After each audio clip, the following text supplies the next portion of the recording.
நாடாளுமன்ற தேர்தல் பணிகள் தொடர்பாக மாவட்ட செயலாளர்கள் தலைமை கழக நிர்வாகிகளுடன் எடப்பாடி பழனிசாமி ஆலோசனையில் ஈடுபட்டுள்ளார். ஆலோசனைக்கு பின் அதிமுகவின் நாடாளுமன்ற தேர்தல் அறிக்கையும் பழனிசாமி வெளியிட உள்ளார். இது தொடர்பான முழு விவரங்களை எமது செய்தியாளர் சண்முகப்பிரியன் வழங்க கேட்கலாம். சண்முகப்பிரியன், இது தொடர்பான முழு விவரங்கள்.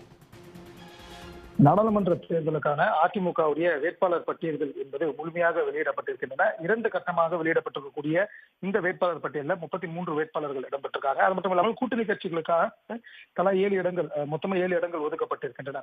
இந்த சூழலில் தான் இந்த நாடாளுமன்ற தேர்தல் பணிகளை ஒருங்கிணைத்து மேற்கொள்வது தொடர்பாக மாவட்ட செயலாளர்கள் மற்றும் தலைமை கழக நிர்வாகிகள் உடன் அதிமுகவுடைய பொதுச் செயலாளர் எடப்பாடி பழனிசாமி இன்னும் சற்று நேரத்தில் ஆலோசனை என்பது மேற்கொள்ள இருக்கிறார். சரியாக 9:30 மணி அளவில் கட்சி அலுவலகத்தில் இந்த ஆலோசனை கூட்டம் என்பது நடைபெற இருக்கிறது. குறிப்பாக கட்சியின் வேட்பாளர்களாக அறிவிக்கப்பட்டிருக்கக்கூடிய வேட்பாளர்களின் அந்த நாடாளுமன்ற தொகுதிக்கு உட்பட்ட பணிகளை மாவட்ட செயலாளர்கள் மேற்கொள்வது தொடர்பாகவும், அதே நேரத்தில் கூட்டணி கட்சிகளுக்கு ஒதுக்கப்பட்டிருக்கக்கூடிய தொகுதிகளில் கூட்டணி கட்சியினரோடு சேர்ந்து இந்த தேர்தல் பணிகளை ஒருங்கிணைத்து மேற்கொள்வது தொடர்பாகவும் அவர்களுக்கான ஆலோசனைகள் என்பது வழங்கப்பட இருக்கிறது.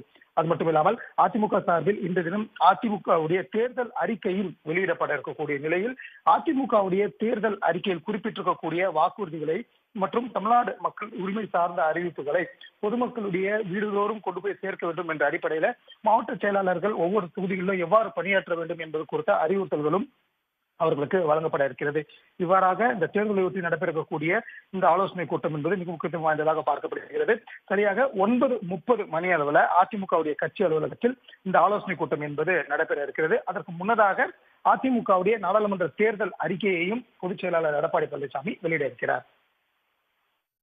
விரிவான தகவல்களுக்கு நன்றி சண்முகப்பிரியன். உடனுக்குடன் செய்திகளை தெரிந்து கொள்ள சன் நியூஸ் பெல் ஐகானை கிளிக் பண்ணுங்க.